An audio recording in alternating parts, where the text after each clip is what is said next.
What's happening, Carolina fans? Welcome to Two Fans in the Stands, a podcast related to all things Carolina Panthers and North Carolina Tar Heels. I'm your co-host, Tony. And I'm your co-host, CJ. Let's go.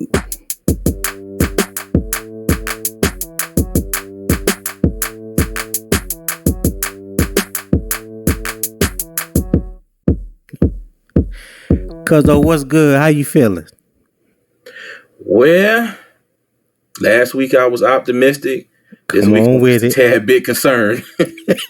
Come on with it. Hey, I'm a little more than a tad bit, but you know, I'm trying to pull a little bit of that optimism with me from last week, but it's kind of hard right now. Let's stay humble. Let's stay humble. Hey, it ain't us. It's got to be humble. It's our team. They got to get humble and then get fired up. They've been humbled. Trust me. Oh yeah. They've been humbled this in season. More ways than none. More ways than one, huh? They need to get fired up, bruh. Okay, woosah. So is there any updates to this week's injury report or the transactions going to our week 5 matchup against the 49ers? Yeah, Laviska Shenault, I read that he's going to be out for a few more weeks. So he's still dealing with hamstring injury. Oh, man. Christian McCaffrey did not get back on the injury report this week. So Wednesday was just his day of rest. And, you know, like I said in the midweek update, Jeremy Chin is out for 4 weeks, which is going to be a blow to the defense. But everything else was kind of held straight. Yeah, okay. Well, look, before we get into it, I wanted to make a comment. And, you know, I ain't going to say I hate this person, but I really dislike them even talking about playing this person in the game. Phil Snow mentioned in his comments the other day, in the press conference, the Thursday press conference for the coordinators, that, you know, he was talking about Jeremy Chin not being available and other guys needing to step up. You know, they talked about bringing in Justin Burris. You know I'm going with this. You know exactly where I'm going with this. They're talking about bringing in Justin Burris. And then before he even mentioned Marquise Blair or Kenny Robinson, which I know they just signed him back to the practice squad, but he's been in our system for 3 years, so he knows the defense. And then the next person you're going to bring up is Sean Chandler. Like, come on, dude. Come on. His name shouldn't even be in the conversation as bringing up the play safety. I don't give a damn how much of the system that he knows. He is a liability. He is garbage. Trash can. Garbage trash can. Garbage pail kids. Whatever you want to say. Whatever lives in the trash can, that's his house. You know what I'm saying? Okay, so that's okay. That was my rant. Yeah, I had to get it out, bro, because that was bothering me. All right, so now let's get right to it. What are you looking for in this week matchup with the 49ers? I'm looking for Carolina's defense to keep doing what they're doing.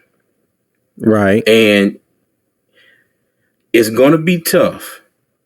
And not because I'm particularly scared of the 49ers offense. I say that because it's going to be tough for them to have to do this week in and week out, what seemingly looks like no help is on the way as far as from the other side of the ball.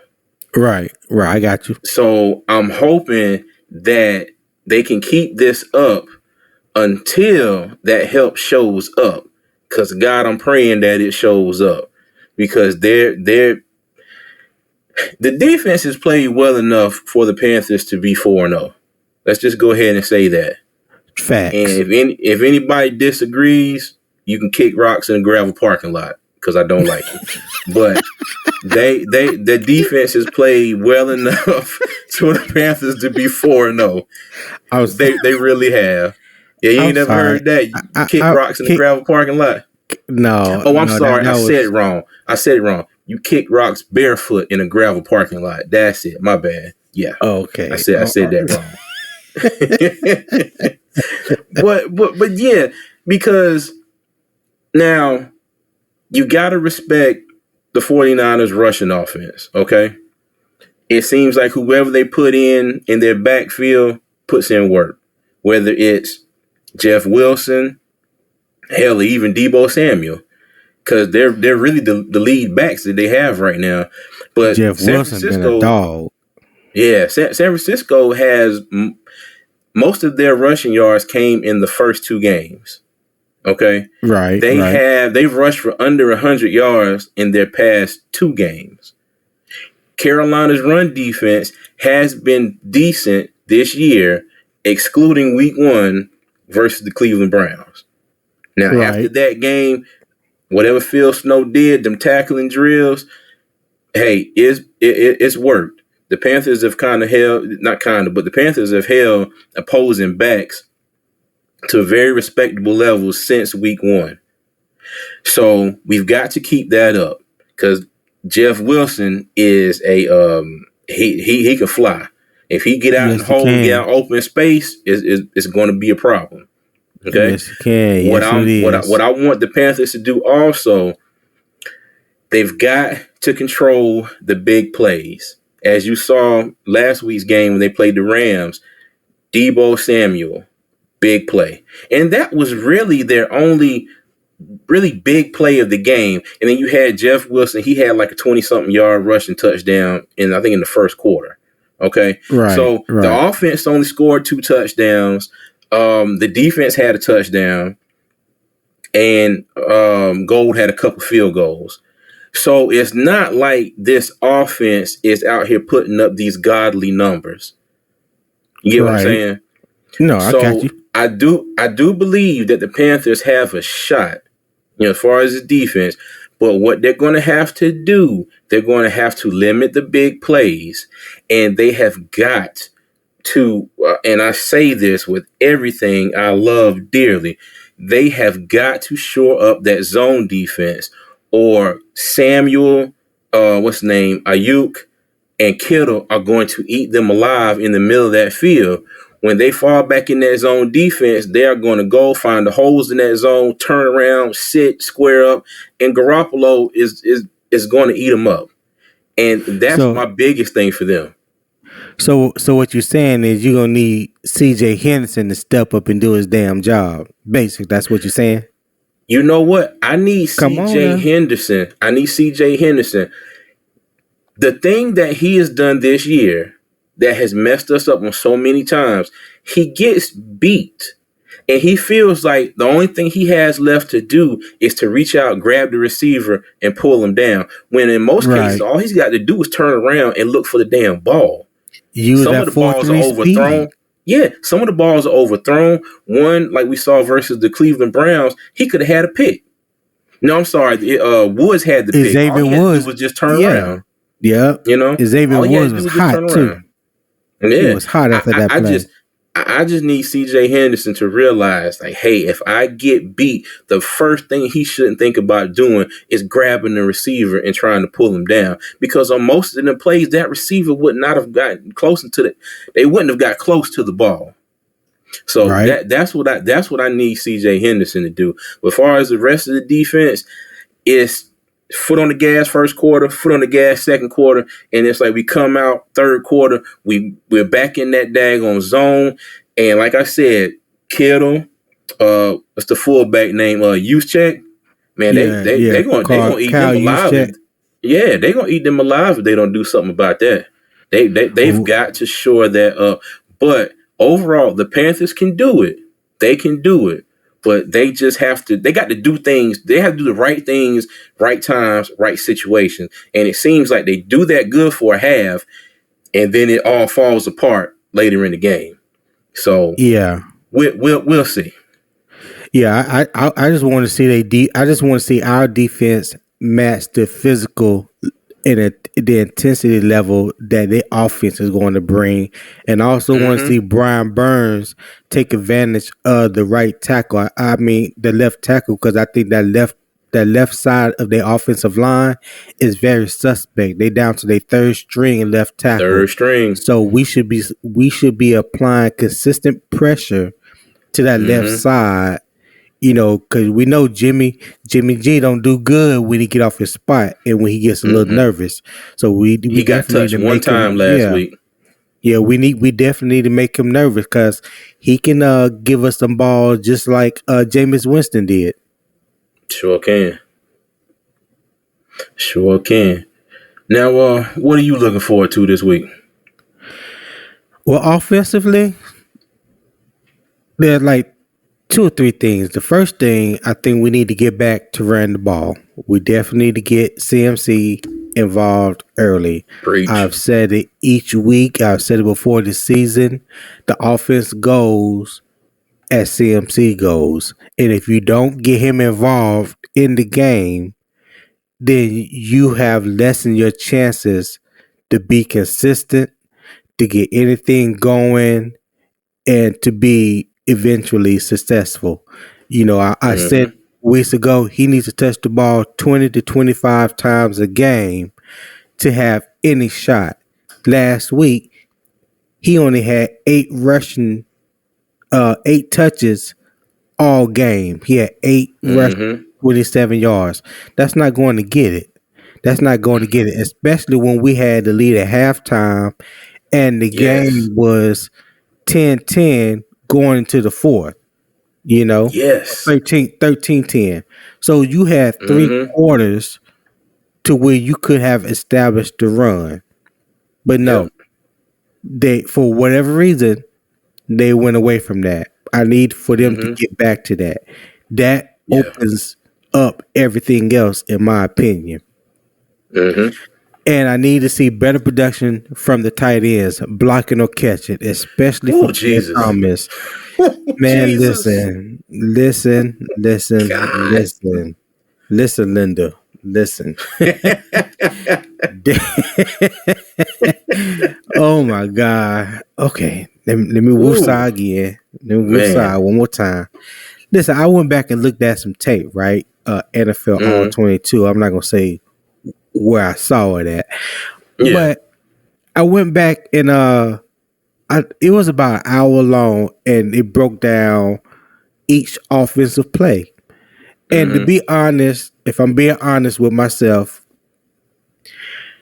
I can't put all the blame on Baker like a lot of people think he deserves, which I do believe he deserves some of it, but I don't. I'm not extreme to like a lot of the fans out there. I saw some bad blocking on the part of Ian Thomas, and I've said this since the beginning of the season. For one thing, I did not even understand why we even gave him that extension that averaged $6 million a year. Ian Thomas is not a $6 million a year tight end. He's not very good in blocking, and he's not very good in catching the ball unless he's wide open. You know what I'm saying? Like, he's not that dude. And I don't understand why we gave him an extension so large, in my opinion, like he is that dude. That's number one. And it's showing up. It's showing up each week in the films. And when you look at it, you like, what in the hell is he doing? Like, what is he doing? Like, the one area that you think should be a strength for his, which is the blocking, he's sucking at that. Yeah, he is sucking at that, bro. And I'm like, I can't wrap my mind around why this guy is even starting. Tommy Tremble and Giovanni Ricci are better catchers of the ball, faster than Ian Thomas.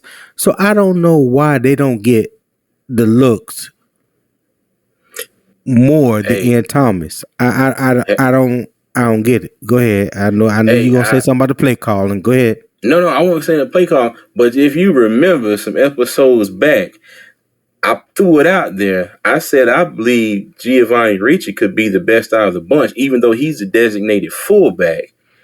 Right. I wouldn't mind them sticking him at tight end because I think he's got the best hands out of all three of those guys. Tommy Tremble, we know he's not the best pass catcher. Ian Thomas has to be wide open. So, hey, it's just a thought, but my bad. I ain't mean to interrupt you. Go ahead. No, you're right. I think that the only reason that they're not sticking him at tight end is because his size. He's more of an H-back. But as an H-back, you can use him as a pass catcher fullback out of the backfield. Look what San Francisco do with Kyle Juszczyk. They got Kyle Juszczyk and Greg Little. Right. So, I mean, that they need to draw up some more plays to get Giovanni Ricci involved because Ian Thomas is not it. He is not it. You could leave him in there and possibly, hopefully, think he's going to get better at blocking, but the pass catching, no, because we have two other tight ends that's faster than him that can get down the seam and catch a ball. That's just my opinion. True. And Steven Sullivan is out. He's hurt right now with a back, so he's not even an option at this point in time. So that's my thing with the tight ends. Definitely need better production with the blocking or catching. And my other thing is I need to see Baker look settled in the pocket. He doesn't look comfortable in the pocket. He needs to calm his feet and step into his throws. When I went back and looked at the tape, one thing that I can say is that he does have the anticipation. Because there were a lot of times where before the receiver would get out his breaks, that ball out of Baker's hands. Like he know where the receiver is supposed to be. And he's not waiting for you to get open. He's throwing it assuming you're going to be where you're supposed to be. And I saw that and I was like, okay, I like that. I like the anticipation that he's throwing with. I like, the accuracy that he was throwing it with. But each time that he did it, you saw where he was calm in the pocket. He took the proper drops, and he had his feet were where they were supposed to be. You know what I mean? Yeah. When he gets to rushing, that's where he starts making a lot of mistakes. When he gets to rushing, when he gets nervous back there, I saw one play where the sack went against Pat Afflein, right? But if you look at the play and dissect it, Pat Afflein got beat up the middle by Zach Allen, but Pat Afflein still had him and was pushing him sideways. Instead of Baker just coming straight back in his drop, he kind of veered to the left. When he veered to the left, he veered right into the hands of Zach Allen. If he would just stay straight back, it wouldn't have been a sack. He would not have gotten a sack. Huh? He got to be able to see that. Yeah, he got to be able to see that. See it or feel it. But the thing was, though, he was right there. So to me, that was like a boneheaded play.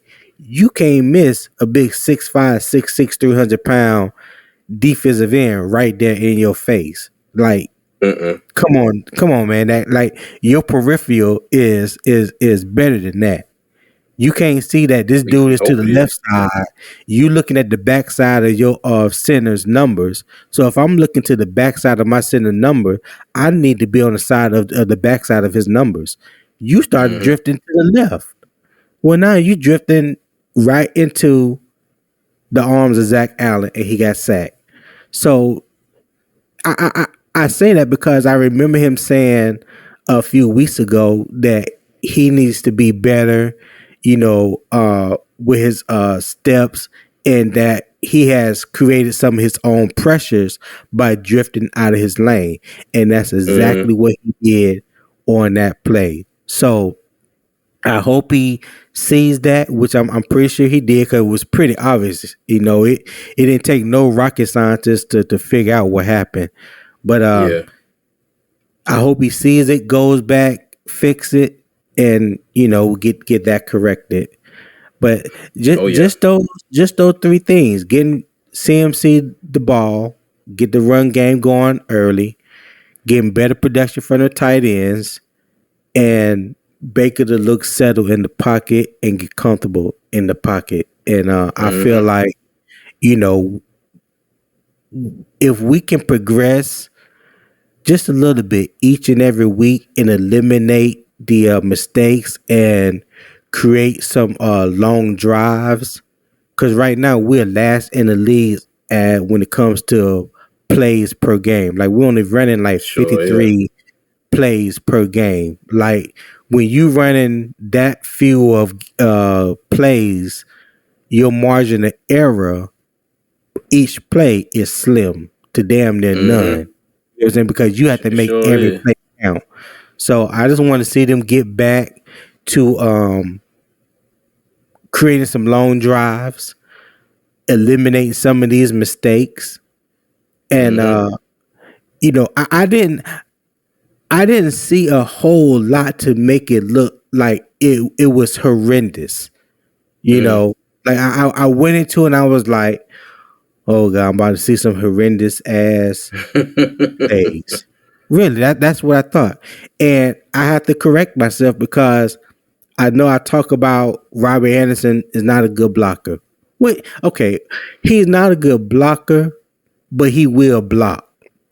And when I went back and looked at the tape, I saw some of the plays. I was like, okay, Robbie is, it ain't like he just like sticking his nose and then like getting down and dirty, but he was creating Yeah. enough. He was making enough of a block to where his receiver could get past him, or make it count in my mind. You understand what I'm saying?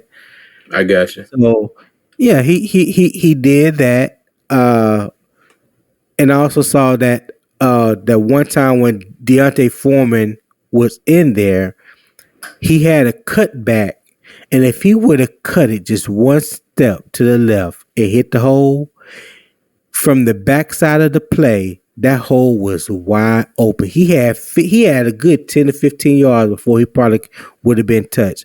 But he cut to the left, and he took 2 or 3 steps to the left and ran to the back of Brady Christensen, which slowed him down, and then he only Yeah. got like 2 yards.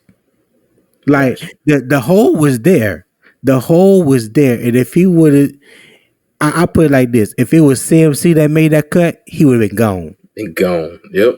Gone. He would Oh have yeah. been gone. Yeah. He Yep. would have been gone.